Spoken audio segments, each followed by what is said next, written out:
Imagine que tout le monde sur la planète ait décidé de sauter les 10 prochains siècles.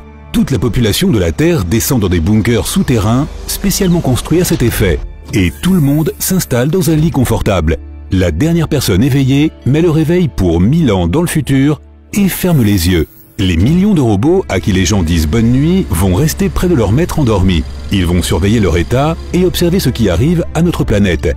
Ainsi, les gens ne laissent personne derrière eux pour s'occuper de notre civilisation. Leurs maisons et leurs bureaux, ainsi que toutes les villes du monde, sont remis à la nature. Après une seule journée de sommeil, les centrales électriques du monde entier commencent déjà à s'arrêter. Les lumières des villes s'éteignent, il n'y a plus de télévision ni d'internet. Le seul point lumineux qui reste sur la planète est Las Vegas. Il est alimenté par une centrale hydroélectrique qui peut continuer à fonctionner sans surveillance pendant un certain temps. Mais il n'y a plus personne pour y faire la fête, et les néons brillent dans les rues vides. Une semaine plus tard, les ratons laveurs commencent à apparaître dans les maisons. Il n'y a personne pour les effrayer, alors ils grimpent dans les poubelles et se servent dans le frigo. En réalité, maintenant, ce sont les rois de la maison. Un animal domestique aurait eu du mal à se passer des gens, même pour une semaine. Mais heureusement, tout le monde a emmené ses animaux sous terre pour faire la sieste avec eux. Qui ne voudrait pas dormir pendant 1000 ans avec un chat blotti sur ses genoux? Sans électricité, les réfrigérateurs des supermarchés et des restaurants ne fonctionneront plus. La nourriture et les produits d'épicerie commenceront bientôt à pourrir. La mauvaise odeur attirera de nombreux charognards et parasites différents. Un mois s'est écoulé depuis le début de la grande sieste. La nature commence déjà à pénétrer dans les grandes villes. Et je ne parle pas seulement des plantes. Les lions qui vivent dans les eaux des villes ont réalisé que leurs enclos ne sont plus électrifiés. Ils règnent maintenant sur nos villes, parcourant les rues à la recherche de proies. Un an plus tard, sans personne autour, les ports du monde sont dans le chaos le plus complet. Les cordes ont commencé à se déchirer et d'énormes cargos sont laissés à la dérive. Certains entrent en collision les uns avec les autres ou s'écrasent contre des ponts et coulent. Les rats qui vivaient sur les bateaux de croisière finiront tous les restes de provisions et ils commenceront à se battre avec les mouettes pour récupérer le reste. 5 ans de sommeil. Il est désormais impossible de reconnaître nos villes. Les vignes et le lierre ont recouvert les bâtiments et d'autres plantes ont transformé les rues bétonnées en jardins. On n'entend plus le klaxon interminable des voitures, ni la musique de toutes les pubs sur Times Square. Il ne reste plus que le chant des oiseaux et le vent. Oh, et Las Vegas a aussi cessé de s'illuminer depuis longtemps. Normalement, les astronautes contrôlent et corrigent l'orbite de la Station Spatiale Internationale. Mais maintenant, ils sont de retour sur Terre, endormis comme tout le monde. L'ISS entre bientôt dans l'atmosphère terrestre et tombe au sol. 10 ans.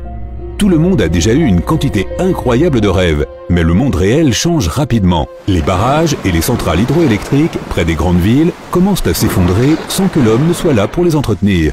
L'eau inonde les maisons des gens, le niveau de l'eau monte et de nombreux habitants, des poissons, apparaissent dans nos villes. D'ici 30 ans, nous perdrons Londres et Amsterdam. Elles ont été construites sur des marais maintenus à sec par des systèmes de drainage. Mais aujourd'hui, la nature a pris le dessus et les rues sont lentement submergées. De temps en temps, notre monde vide voit de grands feux d'artifice. Non, personne ne fait rien.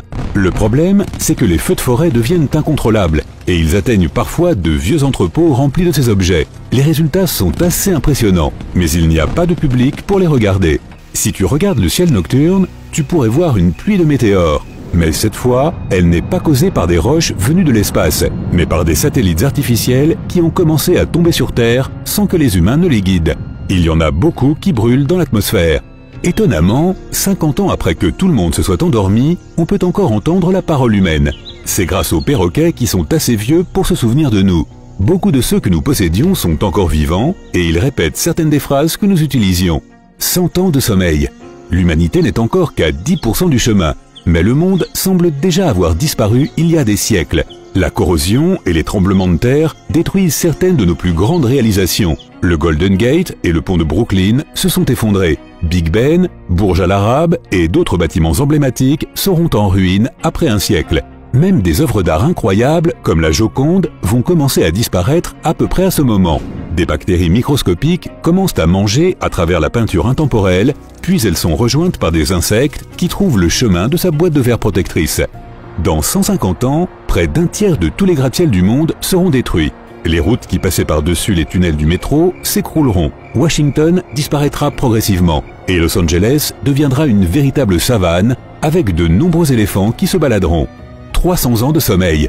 tous les dispositifs de stockage que les gens utilisaient autrefois pour sauvegarder des informations seront irrémédiablement endommagés. Sans clé USB, CD ou dossier papier, l'histoire et la culture humaine seront perdues.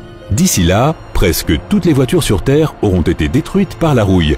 Mais leurs pneus à plat continueront à se détériorer pendant des siècles. La tour de Pise penche un peu trop et... oups! 500 ans de sommeil.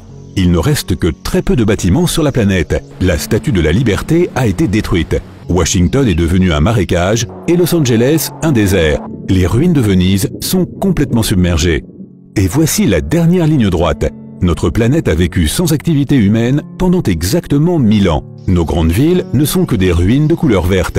La plupart des bâtiments sont presque impossibles à distinguer des tas d'ordures en béton. Mais chose étonnante, certaines structures construites il y a des milliers d'années seront toujours intactes.